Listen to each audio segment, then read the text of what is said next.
Hola, hola. Vale, perfecto. Hola, buenas tardes. Ojalá estén todos bien. Vamos a dar inicio con la clase de hoy. La clase de hoy trata sobre prácticas desleales y prácticas antisindicales. Y quien va a impartir la clase va a ser la profesora y abogada Wendelin Silva. Eh, la profesora es abogada de la Universidad de Chile, es especialista en negociación colectiva y se desempeñó durante 11 años en la Dirección del Trabajo, donde ocupó el cargo de jefa de Departamento de Relaciones Laborales. Como saben ustedes, cualquier duda que tengan durante la clase la pueden ir escribiendo en el comentario y nos aparece directamente a nosotros y a la profesora. Y hoy vamos a tener un pequeño break de 5 minutos alrededor de las 8. Después seguimos con la programación habitual hasta poco antes de las 9.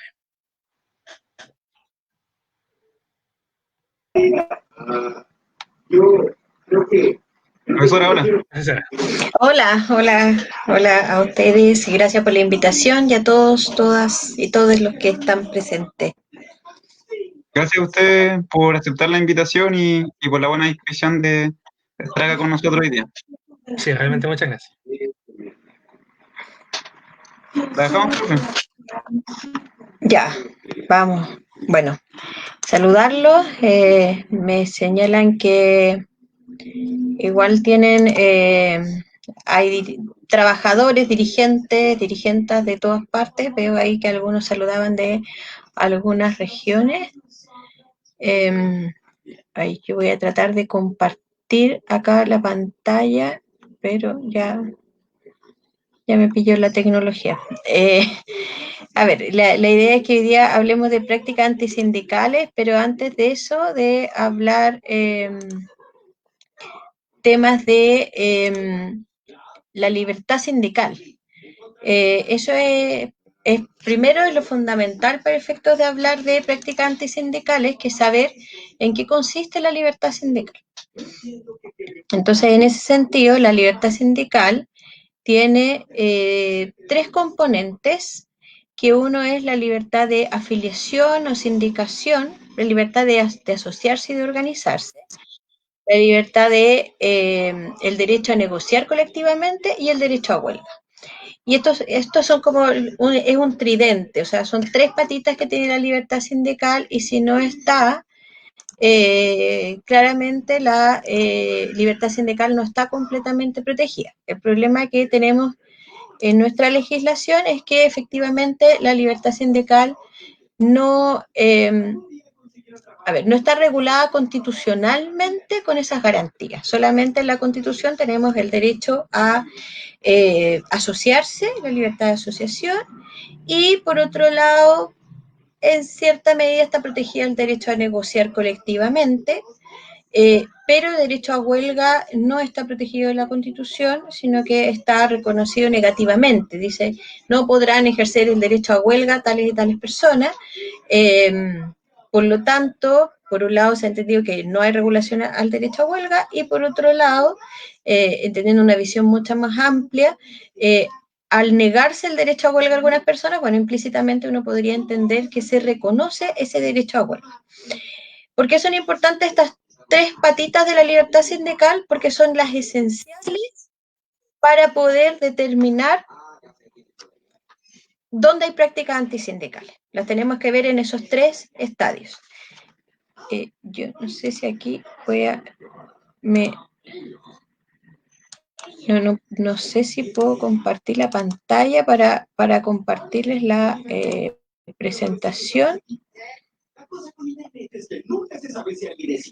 Está compartiendo mi pantalla, pero no sé si me pueden ayudar ahí eh, para poder compartirles la presentación.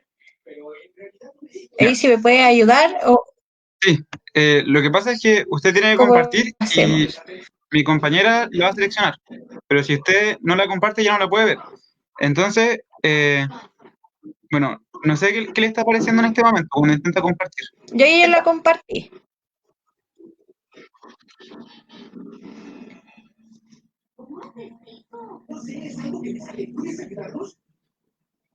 Uh -huh.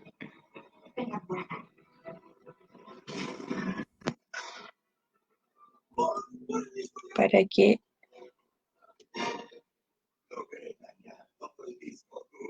Porque ahí yo puse compartir pantalla, no sé si la compañera lo está mirando, porque yo lo que necesito es Sí, sí, profe, ahora se está viendo. compartir esta presentación. ¿Se está viendo, profe? ¿Sí? Sí. Ya. Entonces, ahora estamos.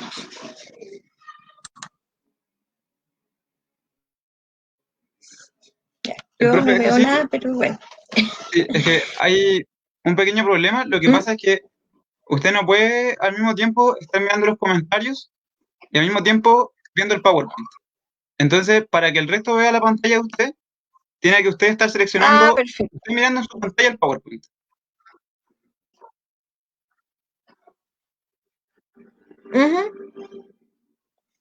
Ok.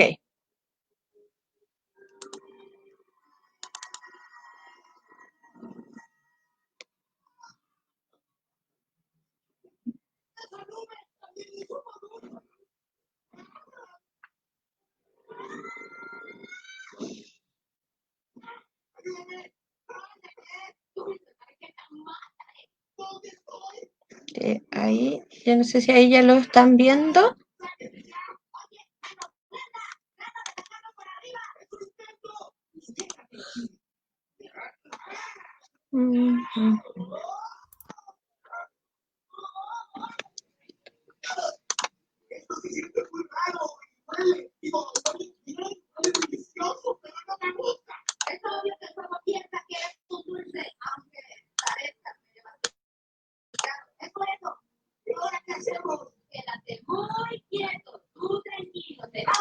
Ya.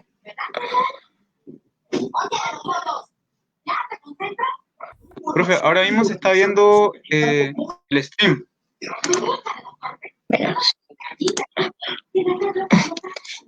Profe, Ya, yo no a está lo viendo mejor, el PowerPoint, porque ahí sí, ahí me parece que sí. sí, ahora sí. No, sí, no hay problema. Ahí estamos. Ahí estamos. Ya. Entonces, como les iba diciendo, este tema de la libertad sindical tiene estas tres, este tridente de derechos que no lo pueden olvidar nunca, porque es el ABC para poder hacer el análisis, ¿ya? Si ustedes no lo tienen claro, va a ser muy difícil que hagan un análisis sobre la libertad sindical y las prácticas antisindicales que se están produciendo en las situaciones que ustedes tienen a la vista. Por ello, primero, el derecho a organizarse.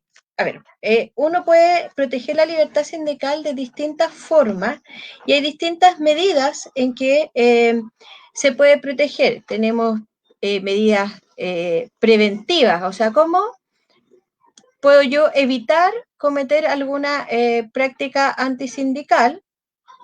Por ejemplo, el empleador tiene distintas facultades, por ejemplo, para poder evitar cometer una práctica antisindical. Pero cuando yo voy a constituir un sindicato, la regla y las normas internacionales dicen que tiene que ser sin autorización previa. O sea, yo no le tengo que ir a pedir permiso a nadie para constituir un sindicato. Solamente tengo que cumplir ciertas formalidades. Sin embargo, nuestra legislación ha tenido algunas variaciones, por ejemplo, en los sindicatos interempresa, con la reforma del año 2016, se estableció que los sindicatos interempresa, para constituirse, deben previamente solicitar una hora ante la inspección del trabajo. En ese caso, de ahí recién empieza a correr el plazo, y me imagino que a lo mejor esto ya lo vieron en materia de organizaciones sindicales, empieza a correr ahí recién el plazo para tener el fuero de constitución. Y ya que si el empleador no respeta el fuero de constitución, yo no sé si se está viendo la presentación, la verdad que aquí ya... el empleador, para tener el fuero de constitución, los trabajadores para tener este fuero de constitución deben ir 10 días antes a la inspección, solicitar un registro de fe y dentro de esos 10 días constituir el sindicato. Si no lo hacen dentro de ese plazo o no hacen la solicitud, se comete, pueden considerarse que no tienen fuero. ¿Y dónde estaría la práctica antisindical que puede cometer el empleador en esa materia? Es despedir a los trabajadores que constituyen la organización sindical. Para los sindicatos de empresa o de establecimiento, ese fuero igual es de 10 días antes de la constitución, pero ese fuero debe estar, no es necesario pedir una autorización a la inspección del trabajo para que me dé un ministro de fe. Entonces, por ejemplo, ¿cómo un empleador se puede evitar, y aquí estaba, cómo se puede evitar cometer una práctica antisindical? Es solicitar previamente al despido un juicio de desafuero. Ahora, lo normal es que los empleadores primero despiden y después inician el juicio de desafuero, o despiden y el trabajador inicia un juicio o un procedimiento administrativo en la inspección del trabajo por separación ilegal de un trabajador con fuero. Pero el empleador podría evitarlo, sí podría evitarlo, haciendo un juicio de desafuero previamente. ¿Y en qué consiste el juicio de desafuero? El empleador puede pedir autorización a un juez para despedir a un trabajador que tenga fuero sindical, ya sea por incumplimiento, principalmente por incumplimiento de las obligaciones que impone el contrato o alguna de las causales que establece el artículo 160 del Código del Trabajo. ¿Ya? Y también, cómo también se puede evitar es cuando la empresa quiere reintegrar a trabajadores que se encuentren en huelga. Para ello deben tener previamente el ordinario de la Dirección del Trabajo en que señala si se cumplieron o no los requisitos para el reintegro de los trabajadores.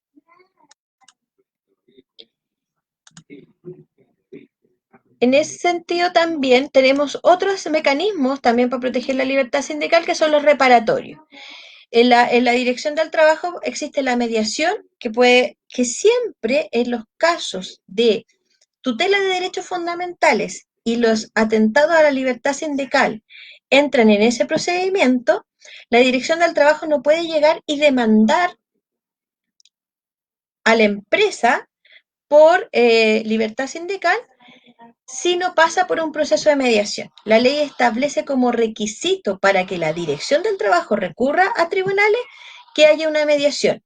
Si los trabajadores o el sindicato quieren ir directamente a tribunales, pueden saltarse la etapa de mediación, pero en ese caso no va a ser la Dirección del Trabajo la que presente la demanda, que en este caso, un tecnicismo, se llama denuncia, ¿ya? Y otra medida reparatoria es la sentencia. El problema que tiene la sentencia como medida reparatoria es que efectivamente la sentencia no necesariamente es una medida reparatoria, porque muchas veces no cumple las expectativas que podía tener el sindicato al momento de presentar su denuncia, o las medidas que establece como reparatorias no son satisfactorias para la organización sindical. Y por último tenemos estos mecanismos que son los sancionatorios, que son importantes porque hay una multa que se impone a la empresa, pero ojo que esa multa es a beneficio fiscal, ¿ya? No es a beneficio del sindicato. Por eso la Dirección del Trabajo, cuando presenta la denuncia, lo que busca es restablecer, lo hace así como un defensor del pueblo. Lo que busca es que se restablezca el derecho, que se cursen las multas, pero no pide la Dirección del Trabajo indemnizaciones para el sindicato o los trabajadores afectados. Y si el sindicato o los trabajadores afectados quieren indemnizaciones particulares, lo que tienen que hacer es tener un abogado particular que o se haga parte en la denuncia ya realizada por la Inspección del Trabajo, o presenten directamente la denuncia a tribunales. Y además hay otro mecanismo que se supone que son disuasivos, en algún momento lo fueron bastante, pero ya cada vez han sido menos por el rol que ha tenido el Tribunal Constitucional en la materia. Uno es que se publican semestralmente las empresas condenadas por prácticas antisindicales en Diario de Circulación Nacional y en la página web de la Dirección del Trabajo. El problema es que cada vez incluso cuesta encontrarlo en la página de la Dirección del Trabajo porque está súper escondido. Se ha incluso modificado las formas porque hay empresas que tienen una razón social que es muy distinta a su marca. Por ejemplo, bueno, sé, a lo mejor ustedes ya lo saben, pero Arcos Dorados, quizás a lo mejor a ustedes no les dice nada, pero es la empresa que mayoritariamente tiene los locales de McDonald's en Chile.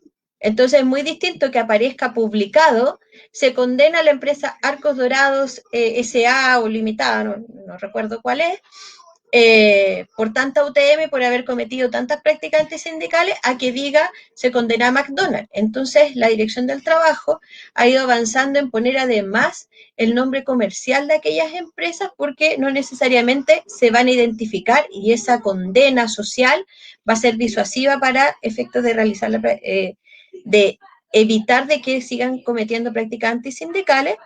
Y una segunda medida disuasiva que es súper importante que la tengan en cuenta, que las empresas que han sido condenadas por prácticas antisindicales, vulneración de derechos fundamentales, temas de acoso sexual o acoso laboral, quedan impedidas de concursar mediante Chile Compra en los procesos que tiene el Estado para sus proveedores. Bueno, hay empresas que esto no les va a importar, pero hay otras empresas que sí es muy relevante esto. Por ejemplo, empresas que sean proveedoras de la Cenabás. La Cenabás, que es el tema de medicamentos laboratorios, muchos laboratorios su principal cliente, a quien le venden casi el 80-90% de su producción, es a la Cenabás. Entonces, si quedan impedidos por haber cometido prácticas antisindicales, claramente la forma de negocio que tiene la empresa se desdibuja bastante al quedar impedida por 2 años de licitar con empresas de Y bueno, acá tenemos el tema de las formas de estratos de la libertad sindical, es decir, la libertad de crear y funcionar de manera autónoma, la negociación colectiva y la huelga, como yo les iba señalando. Y vamos a partir por estos estratos, la libertad de crear y funcionar de manera autónoma. Entonces tenemos los despidos a los trabajadores con fuero de constitución. Entonces aquí tenemos una de las cuestiones en que a veces incluso pueden parecer hasta ilusorias de cómo pruebo yo. Yo quiero que en este momento como que pensemos cuál es el atentado, pero también cómo yo lo acredito.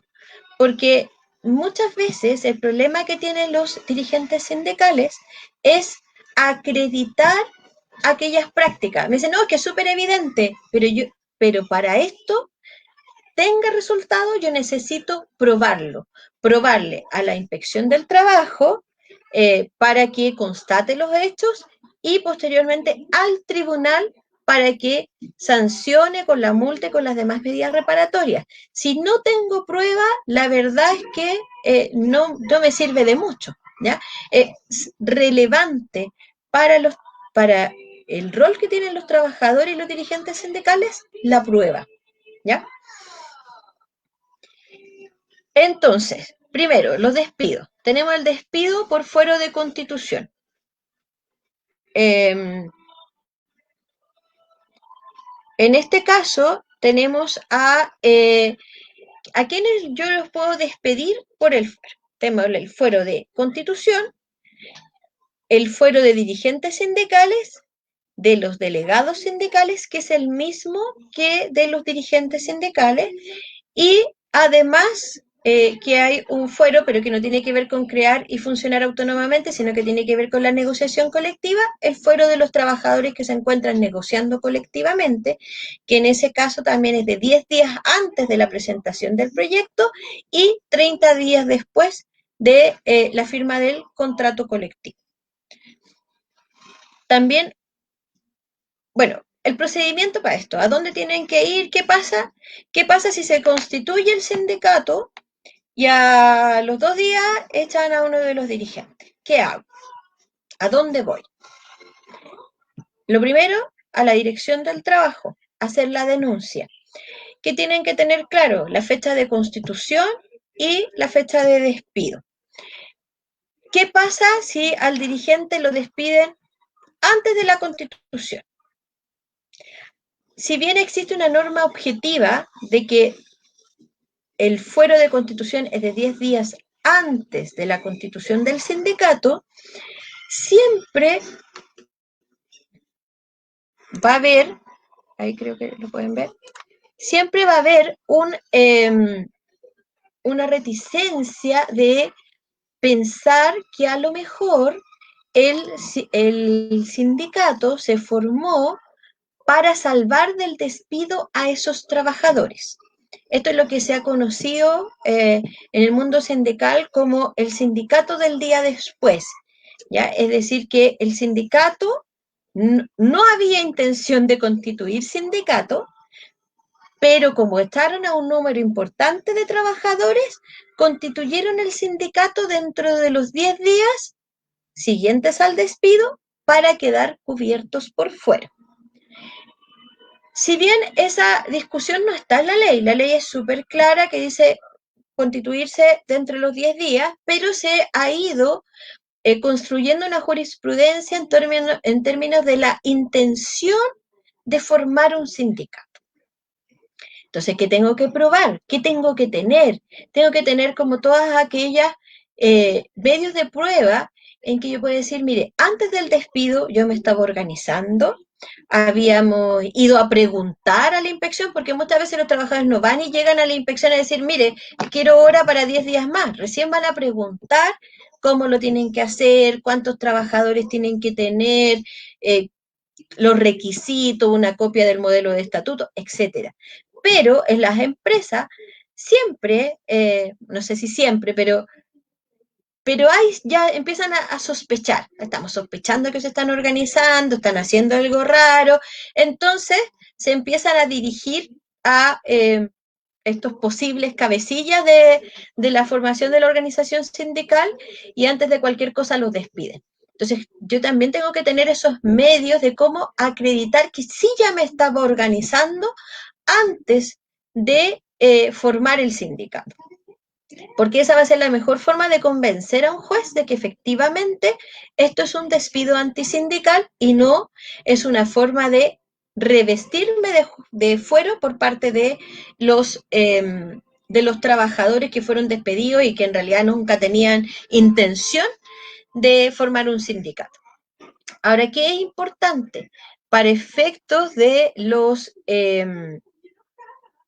delegados sindicales, antes del 2016, esos delegados se formaban o se elegían con un ministro de fe, que era un dirigente de la organización sindical. Desde esa fecha tiene que ser con un ministro de fe de aquellos que señalan el Código del Trabajo, que puede ser un inspector del trabajo, un notario, o en los casos donde no haya ni inspección ni notario, es el secretario municipal quien puede hacer esa diligencia. Pero respecto de los dirigentes de una organización interempresa, el único ministro de fe válido es el inspector del trabajo. Entonces, igual es importante, ya no se pueden constituir con un notario, porque lamentablemente el legislador de aquella época miró siempre con ojos sospechosos a los dirigentes y a los sindicatos interempresas. Otra de los atentados objetivos, ¿por qué hablamos de estos objetivos? Porque si bien también tenemos que probar algunos elementos intencionales, hay una cuestión súper clara. Me despidió, tenía fuero, práctica antisindical. Si lo despiden, tiene fuero, va a la inspección, hace la denuncia y la primera diligencia que tiene que hacer la inspección es reincorporarlo. Y a diferencia de lo que existía antes, hoy está contemplada en la misma norma una práctica antisindical que dice que el trabajador que vaya a ser reincorporado por la inspección y que el empleador no lo reincorpora, eso ya es una práctica antisindical, porque al empleador se le requiere, el dirigente va y le va a ir a decir, oiga, soy dirigente sindical, no importa, estás despedido igual. Va a la inspección, en la inspección hace la fiscalización, le piden que lo reincorpore y mantiene su conducta. En ese caso ya el empleador ni siquiera puede decir, oiga, es que yo no tenía idea que era dirigente. Se lo está diciendo un organismo del Estado con un ministro de fe y su obligación es reincorporarlo. Ahora, si el empleado sigue con esa conducta, la inspección del trabajo lo va a denunciar en tribunales para que se produzca la reincorporación de ese trabajador y que implica que además le tienen que pagar la remuneración durante todo el periodo que estuvo separado ilegalmente de sus funciones. Y para que lo tengan súper claro, está en el artículo 289, letra F, que la conducta es negarse a reincorporar en sus funciones a un dirigente sindical aforado frente al requerimiento de un fiscalizador de la inspección del trabajo. O sea, ya el hecho de negarse ya constituye una práctica antisindical, sin perjuicio de que siguen no reincorporándolo a pesar del cambio de la norma. Y finalmente, el tribunal, uno puede pedir en la primera diligencia al tribunal que lo reincorpore mientras sigue adelante el juicio. Otra conducta que es súper objetiva, infracción de las horas de trabajo sindical. Aquí también hay un cambio de denominación porque antes se llamaban permisos sindicales. Y esa denominación igual ya era un poquito discriminatoria porque no era un permiso, no es que yo ande con permiso para ir a hacer otras cosas que no sean sindicales, sino que ese tiempo es un tiempo dedicado por los dirigentes sindicales para el trabajo sindical. Como esto mismo, por ejemplo, si ustedes, bueno, tanto en presencial como en esta vía remota, estas horas que están dedicando a formación son parte de estas horas de trabajo sindical, pues se están preparando para la relación, para defender y tener mayor conocimiento de cómo se ejercen los derechos sindicales. En ese sentido, también ahí, ¿dónde está el gran problema o la gran disputa? Cuando el empleador no ha dicho nada con respecto a las horas sindicales. Situación, el trabajador es elegido dirigente, desde que es electo dirigente, por ejemplo, o no prestó más servicio o sale más horas de las que establece la ley como de horas de trabajo sindical. O sale las horas que establece la ley como horas de trabajo sindical, pero el empleador nunca se las descontó y le paga el sueldo completo. A ver, ahí a veces hay un mito que las horas de trabajo sindical me las tiene que pagar el empleador. Eso no es verdad. El empleador no está obligado a pagar las horas de trabajo sindical, esas son horas de cargo de la organización sindical y la organización sindical verá cómo compensa esas horas de trabajo sindical del trabajador que es su dirigente, pero si el empleador paga la remuneración completa, si el empleador acepta que dedique más horas que las establecidas en la ley, pueden pasar a constituir una regla de conducta, o a veces lo que algunos conocen como derecho tácito o cláusula tácita. Ahí hay bueno, los tribunales, algunos han señalado que esta convención, este acuerdo, tiene que ser explícito, es decir, que haya un anexo de contrato o alguna forma formal en que el trabajador y el empleador se pusieron de acuerdo que le iba a pagar todo el sueldo o que podía ocupar más horas sindicales sin tener ningún problema con su empleador.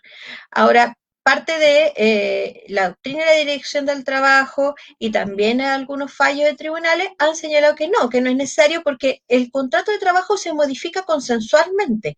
Entonces, si pasaron 3 meses, el trabajador ocupa sus horas sindicales, las legales, pero el empleador paga la remuneración completa, hay una modificación tácita del contrato de trabajo en que se entiende que las partes realizaron un acuerdo en que el empleador va a pagar la remuneración completa y el trabajador va a ocupar determinadas horas sindicales según como sea esa costumbre.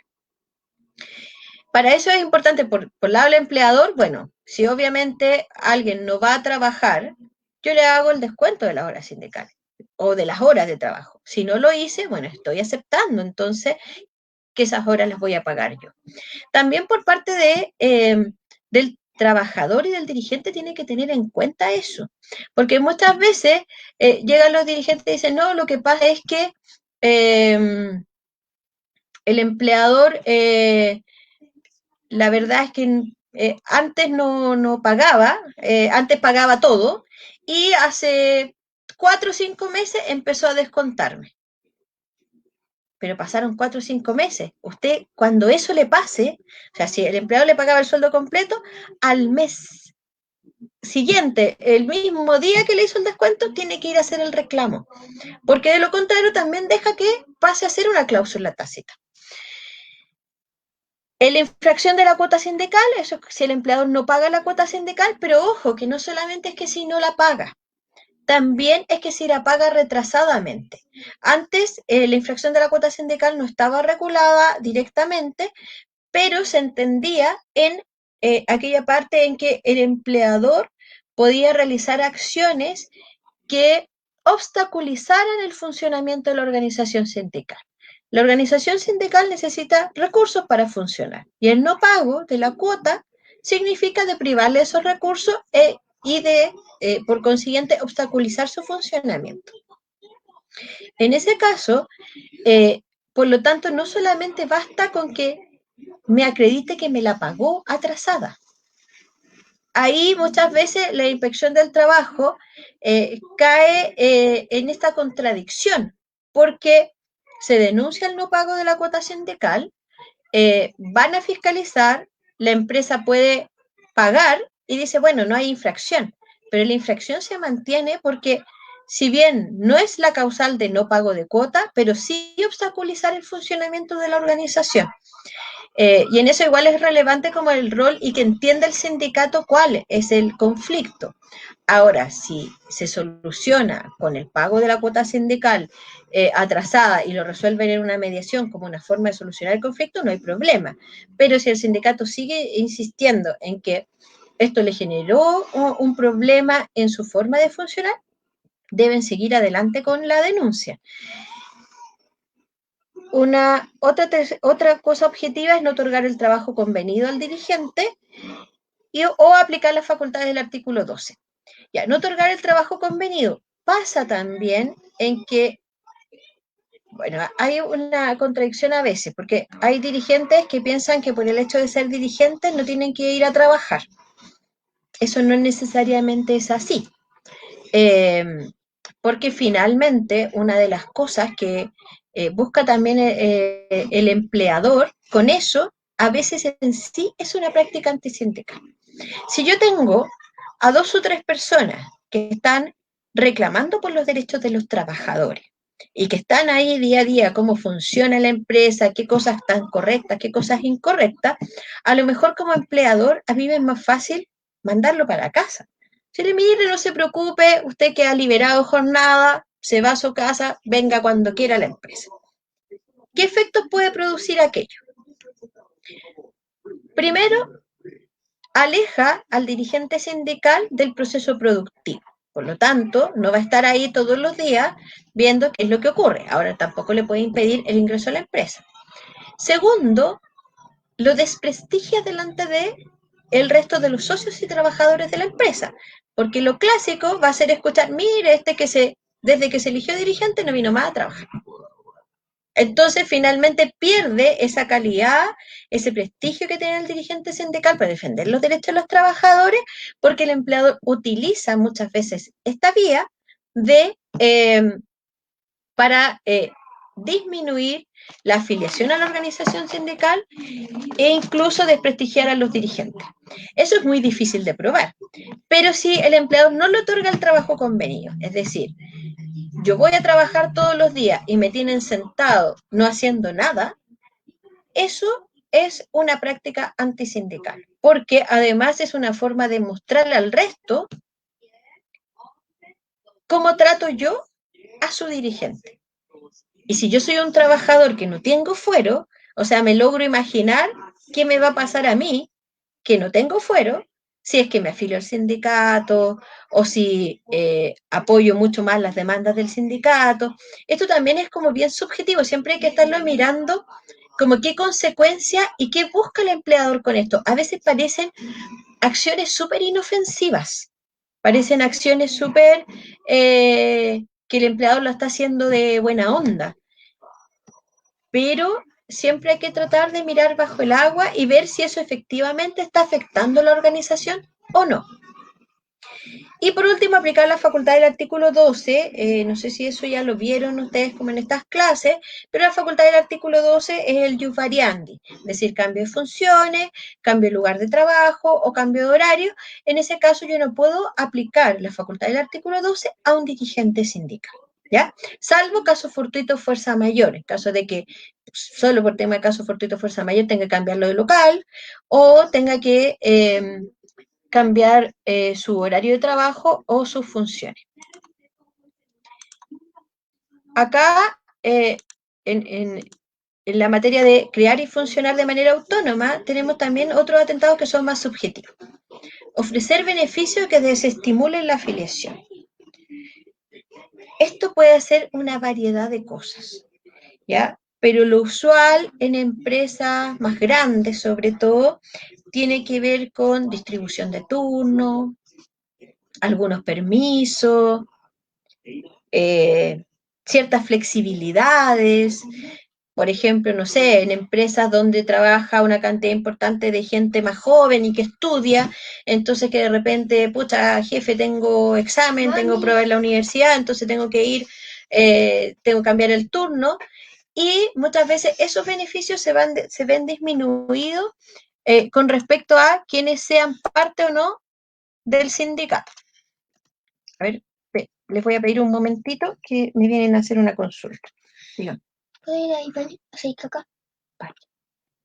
Ya puedes seguir. Ya, no sé si se escuchó por ahí las indicaciones de mi hijo. Bueno, tenemos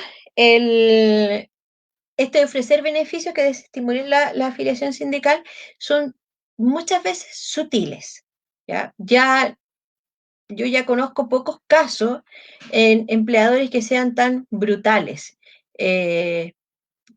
Los hay, pero ya cada vez los hacen de una manera tal en que no parece que lo están haciendo a propósito de la afiliación sindical o no de los trabajadores. También están las acciones tendientes a evitar la afiliación o favorecer la afiliación a otro sindicato. A veces hay más de un sindicato en la empresa y hay algunos de ellos puede ser más afín a la empresa y en algunos casos incluso algunos creados y formados por la empresa. O sea, yo he visto sindicatos en que el presidente del sindicato es la jefa de recursos humanos, por ejemplo. Entonces, claramente ahí hay una intencionalidad y lo que busca la empresa es que se vayan hacia ese sindicato que es más afín. Y para eso, de repente, ese sindicato tiene mayores beneficios, obtiene bonos, obtiene distintas prebendas para hacer que sea mucho más atractivo ante los trabajadores. Ojo que igual ahí hay que tener cuidado con a veces no mirar tanto debajo del agua, que también entra como en esta discriminación entre sindicatos. una vez recuerdo haber recibido una denuncia cuando trabajaba en la inspección del trabajo de que había discriminación con los socios del sindicato porque la empresa daba almuerzo y a los socios del sindicato le daban poroto sin longaniza y a los no socios le daban porotos con longaniza. Si bien puede ser, pero ahí hay que saber bien cómo enfocarlo, por dónde está la discriminación. Y si yo digo eso, tengo que probar que a todos los socios del sindicato los están discriminando de una forma y a todos los no socios o los que pertenecen a otro sindicato se les está dando otro trato. Porque a veces se confunden las cosas. Puede que sea a un trabajador y no a todos. ¿Ya? Si yo voy a probar la discriminación, tengo que poder acreditar que hay una discriminación hacia el sindicato. Por ejemplo, en política de ascenso, si yo logro acreditar que del 100% de mis socios, el 80% no tiene derecho a ningún ascenso y un 20% sí, la empresa se va a agarrar de ese 20% para decirme, oiga, pero aquí hay 20 que sí han ascendido. Pero yo tengo que buscar entonces las características de esos 20 y por qué esos 20 sí ascendieron. A lo mejor tiene que ver porque cumplen ciertos requisitos, no había nadie más en ese lugar, por distintas razones en que a lo mejor ahí el hecho de estar en el sindicato no importó tanto, pero sí yo tomo el 100% de la empresa y veo que todos los que tienen las mismas características, que ese 80% que no asciende, sí ascienden dentro de la empresa, entonces hay algo que me está diciendo que por qué esos trabajadores están impedidos de un ascenso, al parecer la única razón sería su sindicalización. Bueno, otra forma que, si bien es más objetiva que subjetiva, es negarse a recibir a los dirigentes sindicales. A veces puede parecer súper liviana esta práctica antisindical, pero es muy relevante porque si a un sindicato la empresa no lo recibe nunca, la verdad qué objetivo de diálogo social tiene ese sindicato ante la empresa y lo único que le queda finalmente es ser un sindicato mucho más denunciante que dialogante porque la empresa no le da ninguna oportunidad a sentarse a conversar con su ejecutivo y los problemas directos que tienen los trabajadores. Y obstaculizar la formación y funcionamiento del sindicato, y aquí estaba esto que le decía, por ejemplo, de las cuotas sindicales que no las pagan o aportes sindicales que los paguen retrasados.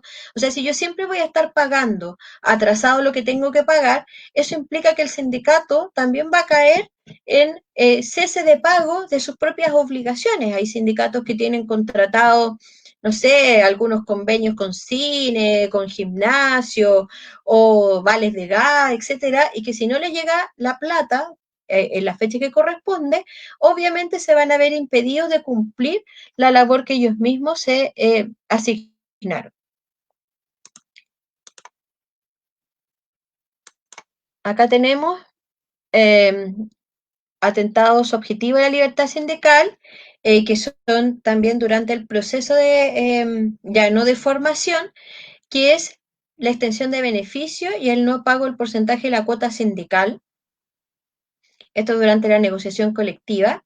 Yo no sé si tienen claro la extensión de beneficios, pero a partir de la reforma laboral del 2016, los beneficios ya no se pueden extender de manera unilateral por parte del empleador, sino que lo tiene que hacer con acuerdo del sindicato, donde se tiene que acordar qué beneficios voy a extender y qué porcentaje de la cuota sindical se van a pagar esas personas que reciben la extensión.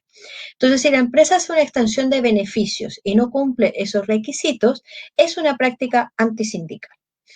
Y los despidos con fuero de negociación colectiva que cumplen los mismos requisitos que el proceso de despido con fuero sindical, pero en el caso de la negociación colectiva, el problema que tiene es qué pasa, y que es la pregunta que siempre hacen, ¿qué pasa si pasan los 30 días de que firmamos el contrato y después nos despiden?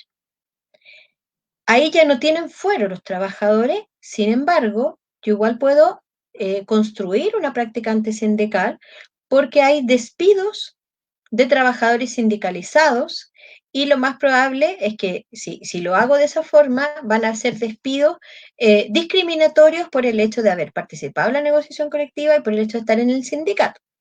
Ojo que ahora igual las empresas siempre llevan como sus datos de despidos globales de la empresa. Entonces, me pueden decir, mire, ¿sabe qué? Yo tengo 100 trabajadores, eché 50.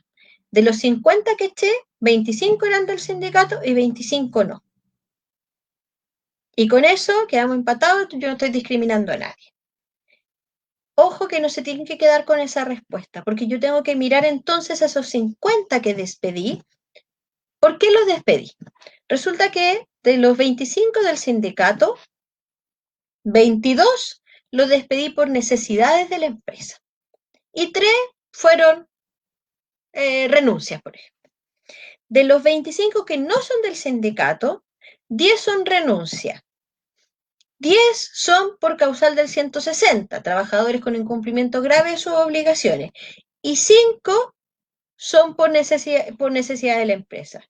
La necesidad de la empresa al trabajador no se le pregunta. La verdad es que es una causal como de libre despido que tiene el empleador.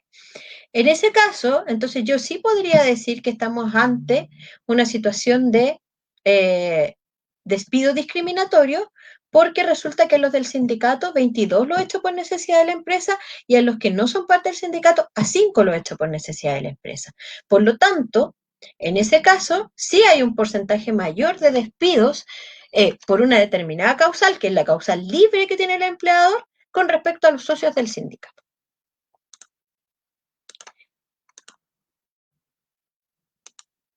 Y los objetivos durante la negociación colectiva tenemos no entregar la documentación e información de la negociación colectiva.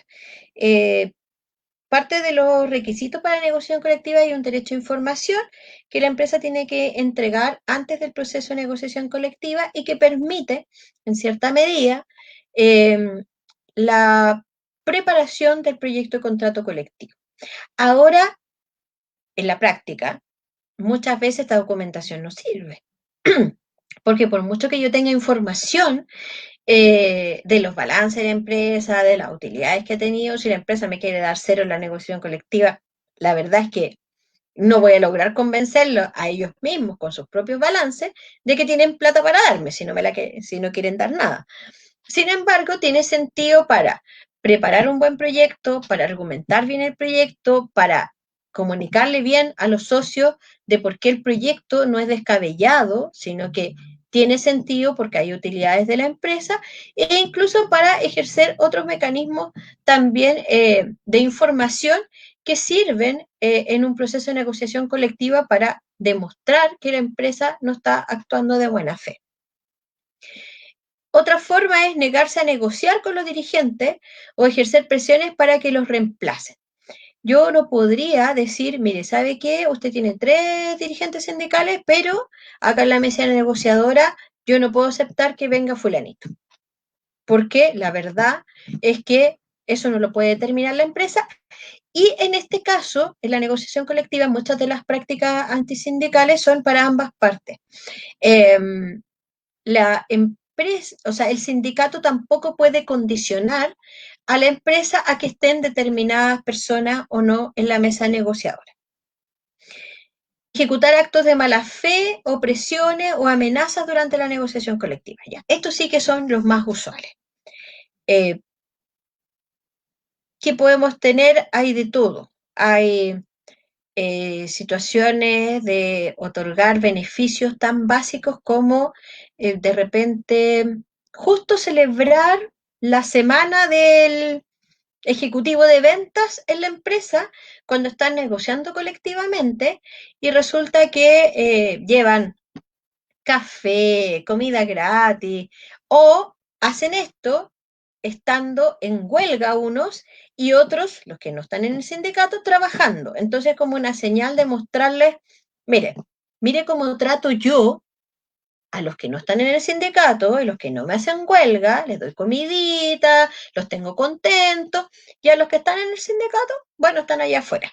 De hecho, y esto no es mentira, o sea, la verdad es que uno trabajando harto como en esta materia, tiene casos que parecen a veces irrisorios, pero pasó en un mundial de fútbol, yo diría que 2010 tiene que haber sido, en que había un sindicato que estaban en huelga, como generalmente nos toca esto en invierno, entonces estaba lloviendo, y justo estaban dando un partido de Chile, pero los trabajadores que estaban en huelga estaban afuera de la empresa, ahí se la arreglaron para poner una tele, estaban mojados, con frío, y la empresa, a los que estaban adentro, les llevó una pantalla gigante, les regaló completo a todos, o sea, finalmente era una forma de demostrar que cómo trato yo a quienes no están en el sindicato.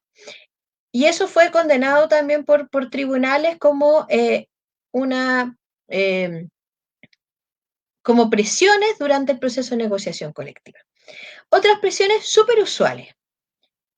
Si es que nosotros les aceptamos, esto lo dice la empresa, si nosotros aceptamos todo el petitorio del sindicato, nos vamos a ver obligados a irnos del país o a exportar, por ejemplo, todos nuestros productos desde China, porque la verdad es que no se hace viable esta empresa con ese nivel de peticiones del sindicato y por lo tanto, bueno, ustedes sabrán, pues si quieren seguir adelante con el sindicato se van a quedar sin pega. Ese es el mensaje que va detrás por parte de la empresa. Bueno, este caso también de la misma empresa que dio los completos, hizo lo mismo. Puso carteles y que si aceptamos vamos a exportar y traer toda la producción desde China. Y eso también así fue condenado por los tribunales como práctica antisindical. Y ahí hay cosas importantes que uno tiene que ir mirando. A ver, los dirigentes tienen que ser bastante astutos. Los dirigentes tienen que ser casi como unos investigadores. Tienen que tener esa visión para el momento de ir preparando una causa en este sentido. Porque la empresa dice, mire, sabe que yo acepto todo esto, yo estoy mal económicamente, si no me voy a ir a China, pero resulta que teníamos información de que la empresa hace 2, 3 meses había comprado otra empresa, esta era una empresa de calzado, había comprado a otra empresa de calzado. Entonces era bien contradictorio que me dijeran, yo no tengo plata, me voy a ir a China, así que le acepto sus peticiones, pero en el intertanto había comprado a otra grande del mismo rubro, entonces no me cuadra el que estén tan mal económicamente si están comprando otra empresa. Y esa información es súper importante tenerla cuando ya estamos en un juicio para probar las prácticas antisindicales, porque se cae todo esto armado o toda esta argumentación que está diciendo la empresa de por qué saca esos comunicados, de por qué lo hace. Bueno, actos de mala fe son ya completamente que tengan que ver con no entregar algún tipo de información relevante o entregar información falsa durante el proceso de negociación colectiva o ejercer presiones como por el lado a los trabajadores. Y además tenemos imposibilitar la negociación colectiva. A ver, durante el proceso de negociación colectiva, muchas veces las partes están un poco a lo que se va organizando como cronograma de reuniones. Entonces, si la empresa está todo el rato suspendiendo las reuniones, cambiando las reuniones, no entregando información, o en realidad haciendo reuniones para puro hablar de la buena onda, pero no llegar con propuestas concretas, bueno, esa es una forma también de torpedear la negociación colectiva y que viene siendo una práctica antisindical que es mucho más difícil probar. ¿Cómo yo pruebo que la empresa está imposibilitando la negociación? Pero tengo que tener para eso, tengo que guardar todos los correos electrónicos de invitación, todas las suspensiones de las reuniones, porque finalmente es negarse a escuchar al sindicato y llevarlo hacia el último proceso de la negociación colectiva, que sería solamente el tema de votar la última oferta y ya irse a una huelga sin tener realmente una conversación con la empresa. Y bueno, esta ya es como mucho más clara y explícita que ejercer fuerza física, es decir, agarrarse a los combos durante la negociación colectiva, o moral. Eso también es más difícil de probar y para eso siempre es necesario tener los testimonios de los trabajadores. Ojo que en tribunales es bien complejo escuchar la versión de los dirigentes sindicales. ¿Por qué? Porque quien demanda es el dirigente sindical. Entonces el dirigente sindical es parte, por lo tanto no puede ser testigo, porque tiene interés de parte. Esto es distinto al tema penal, donde la víctima puede declarar. Acá, lamentablemente, nos encontramos con una situación en que se impide la declaración de parte muchas veces. Por lo tanto, es importante también tener trabajadores que sirvan de testigo para aclarar sobre todo estas cosas de fuerza moral. ¿Qué le dijeron? ¿Cómo los trataron? ¿De qué manera los presionaron? ¿Cómo sintieron ellos que era esta versión de la empresa? Ahí en el dibujo dicen, los tengo que suspender, estamos en crisis, no hay plata. ¿Cómo lo sintieron? Si lo sintieron como una amenaza, si sintieron que en realidad tenían que aceptar lo que le estaban ofreciendo y no seguir más adelante con el proceso de negociación colectiva. Todo eso es importante tener a trabajadores que puedan ir a declarar. Yo sé que es súper difícil, pero la verdad es que si se quiere fortalecer el movimiento colectivo, los trabajadores también tienen que estar dispuestos a aquello. Ya estamos, son las 8. Yo les pediría que como por 5 minutos, voy a leer los comentarios mientras, porque tengo que ir a ver a mi hijo, y volvemos a las 8 minutos, ¿les parece?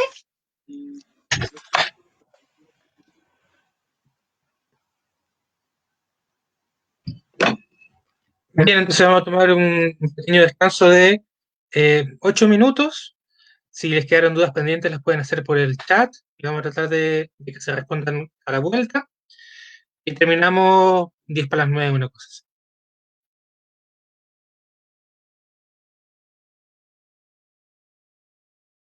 Me di cuenta que estaba con el micrófono silenciado. Mientras tanto, ya de modo informativo, comentarles que hemos enviado a las personas que están inscritas, ya todos los correos, ya cerramos las inscripciones ya. Así que las personas que no han recibido correo y se inscribieron, probablemente escribieron mal su correo porque de repente hay un par que nos rebotan.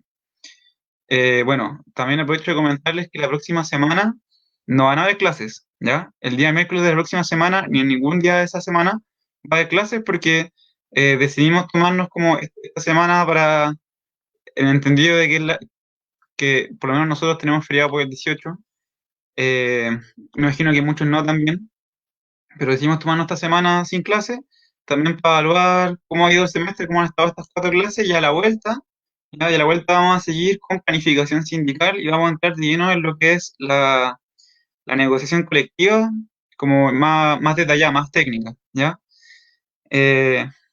Eso, ¿cómo puede ver los PowerPoint? Se los enviamos, le comento, aprovecho de comentar al tiro, que está la inscripción al curso, y la inscripción le permite a usted que le enviemos los correos, que le enviemos el material de clase al correo, ¿ya? Sin embargo, ya cerramos la inscripción. Ahora, hay otra forma de acceder al material de clase, que es ingresando a la página web. Sin embargo, en este momento la página web está, ¿cómo se llama? Está en reparación, porque la tenemos un poco desactualizada, la queremos arreglar, entonces cuando la arreglemos bien, vamos a mandar el link de la página web por acá para que ustedes puedan consultarla en caso de que no tengan el material en el correo. Ya, plazo para entregar los cuestionarios. Voy a responder las consultas técnicas. Plazo para entregar los cuestionarios. Bueno, para responderlo, me imagino, la idea es que por favor lo hagan durante las 2 semanas siguientes a que lo enviemos, ¿ya? Porque eso nos facilita a nosotros ver cómo se está recibiendo la información. Ahora bien, como entendemos que este es un semestre extraño, obviamente, y que nos permite, entre otras cosas, como ser más flexibles, van a estar abiertos a que se respondan durante más tiempo, ya probablemente durante 2 meses, porque entendemos que a lo mejor hay una clase que no pudieron ir y se les perdió y dijeron, no, lo voy a ver cuando piensen en como el certificado. Pero ojalá durante las 2 primeras semanas. Y si hemos enviado todos los cuestionarios, ¿ya? Reitero que si no lo han recibido, si como les llega un correo y no les llega otro, por favor, como ahí traten de mandarnos un correo diciendo, saben que me llegó este, pero no me llegó este, porque ahí nosotros se lo reenviamos. Bueno, eso. Eso mientras, y comentarles también que desde la Comisión de Agitación y Propaganda nace la iniciativa ya hace un tiempo ya, durante todo el año, del Boletín Sindical Carmela Geria, ¿ya? Y durante el día de mañana va a salir una nueva edición, la 7ª edición, que tiene como, voy a leerlo acá porque no me lo sé de memoria. ¿Cómo se llama? Bueno, el nombre de la edición es Ahora el poder lo tiene el pueblo, ¿ya? Les voy a leer un poco la descripción. Dice, en este mes de septiembre del Boletín Sindical Carmela Geria, queremos invitar a través de estos escritos, desde el respeto y la solidaridad colectiva, a realizar el ejercicio de la memoria y a activar una conciencia acerca del negacionismo sobre la vulneración sistemática de derechos humanos en nuestro país, la que siguen cometiéndose y perpetuándose debido al suprimir constante del reconocimiento de nuestra dignidad a través de la historia. ¿Ya? Eso, un pequeño, una pequeña descripción, y dentro de lo que pueden encontrar está la editorial Camino a la Memoria Social, perdón, contingencia, el tema del salario mínimo, ¿verdad? El gran reajuste que se propuso por parte del gobierno, un artículo respecto al antinegocianismo en Chile, la entrevista a Pedro Navarro, dirigente sindical del sindicato SINTAC, entre otros. ¿Ya? Así que los invitamos a que por favor, o en realidad si gustan, consultar el boletín sindical, que nosotros lo dejamos en las redes sociales. Eso, cuando la profe llegue, me imagino que la Cata la integrará y le volveremos a hacer el pase. Ahí está, profe. Ahí. Sí. Bien.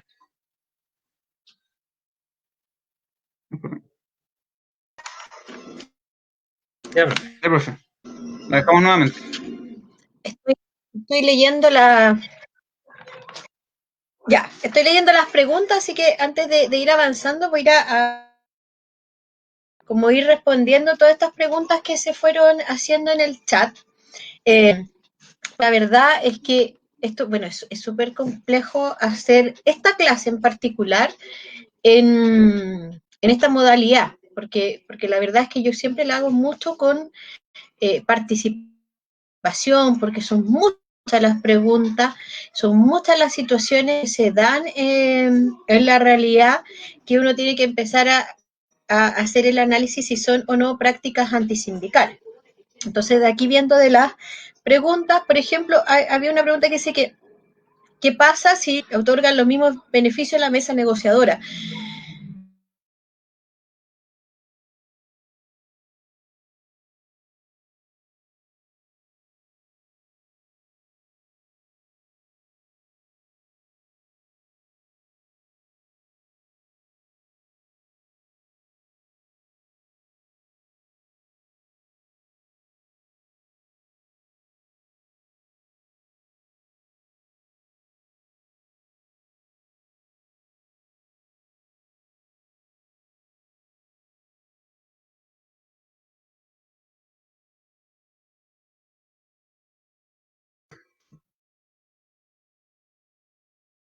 Profe, disculpe que la interrumpa, es que no se escuchó, desde que leyó la pregunta en adelante, no se escuchó lo que dijo. Creo que tiene el micrófono en silencio. Ahí, si puede apretar, Creo que no. ahora sí la escucho. Ahí sí, ahí sí. Sí. Pucha, y le había contado tantas cosas importantes. Ya no, o sea, bueno, iba la pregunta de ¿qué pasa si reciben los mismos beneficios que la mesa negociadora? Esa era la pregunta. Yo me imagino que están hablando o de un grupo negociador o de otro sindicato. Y ahí el análisis tiene que ser bastante minucioso en el sentido de, primero, revisar qué pidieron los dos sindicatos. Si pidieron cuestiones similares, bueno, es relevante. Si uno no pidió casi nada y el otro pidió un montón de cosas y ese obtuvo mayores beneficios, es mucho más difícil poder establecer una práctica antisindical en el sentido de que tampoco se puede pretender que la capacidad negociadora, la preparación negociadora de un sindicato vaya a ser suplido por otro que tuvo mayor preparación, que se dedicó más a preparar bien su negociación colectiva y no vaya a ser que el otro solamente se vaya al alero de este sindicato mejor para pedir que le den lo mismo. ¿Ya? Ahí hay que tener como bastante distinciones entonces. ¿Qué pedí? ¿Qué pidieron ambos? ¿Qué cosas fueron las relevantes para la negociación? ¿Qué pasa, por ejemplo, si un sindicato pidieron lo mismo? Uno firma inmediatamente el contrato colectivo y el otro termina yéndose a huelga porque la empresa no se dio en darle lo mismo. Bueno, ahí podría haber una práctica antisindical. ¿Qué pasa si la empresa solamente no fue lo mismo, pero el punto clave, por ejemplo, era condiciones de pago de indemnización de servicio a todo evento respecto a determinados trabajadores que cumplían ciertos requisitos?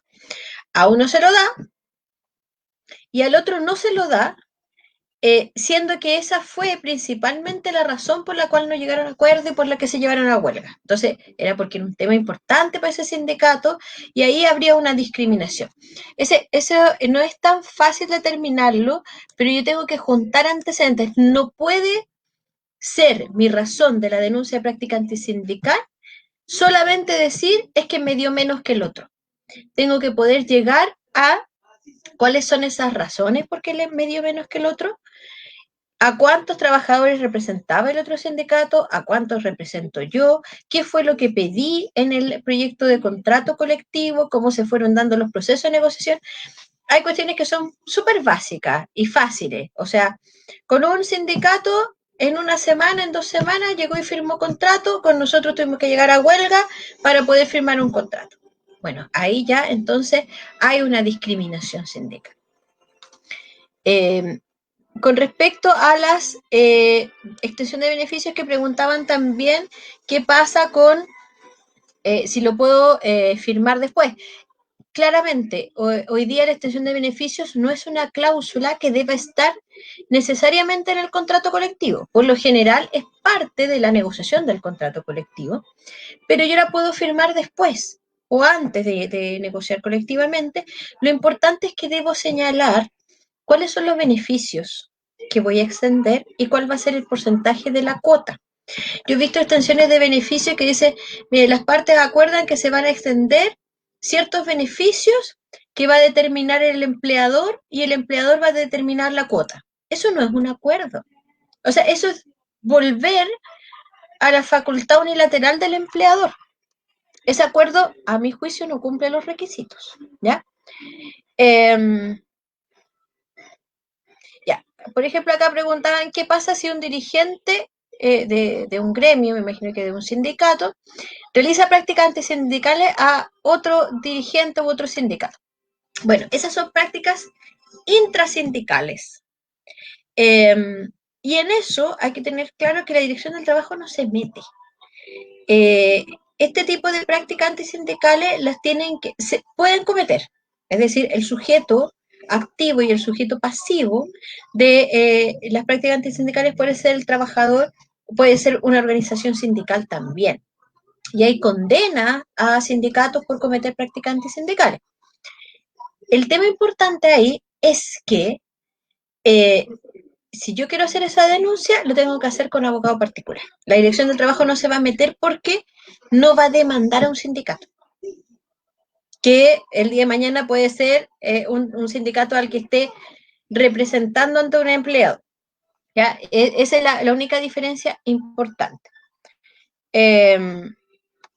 Y también, bueno, preguntaban por los casos, había un caso así como, ¿qué pasa si un ministerio es el que hace la discriminación y no los invita? Ahí la verdad es que la práctica antisindical yo tengo que ejercer ante mi empleador. Si hay un ministerio, bueno, ahí el reclamo será ante la autoridad, porque la autoridad no puede hacer ningún tipo de discriminación.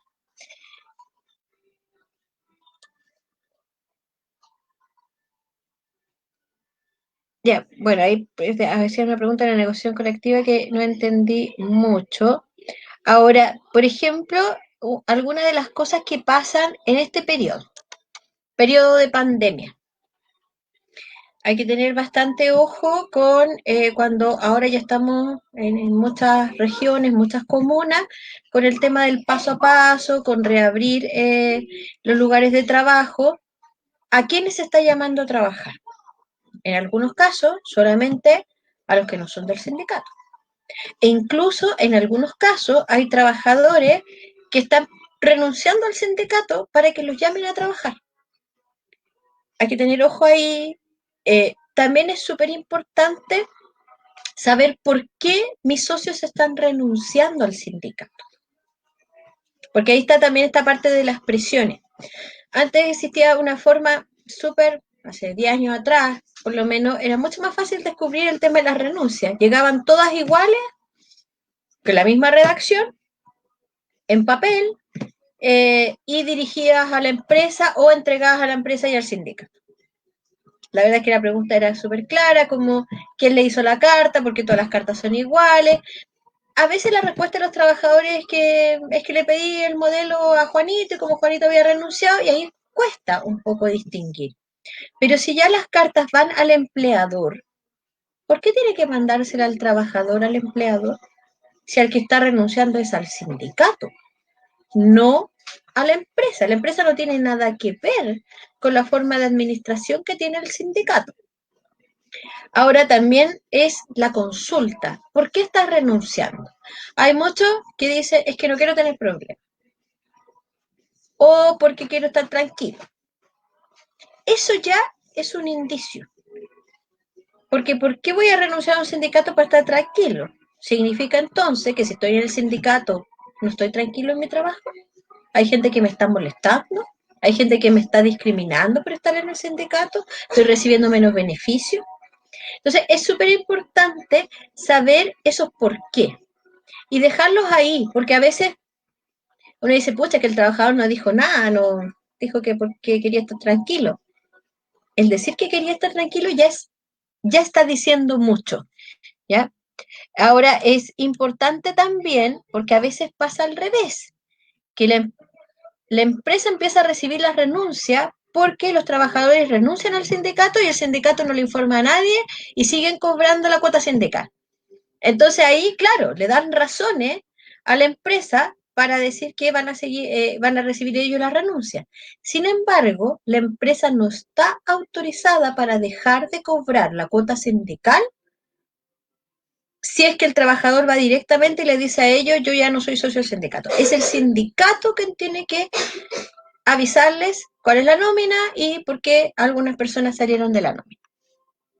Ahora, ¿puedo yo no informar a la empresa quiénes son mis socios? Claramente.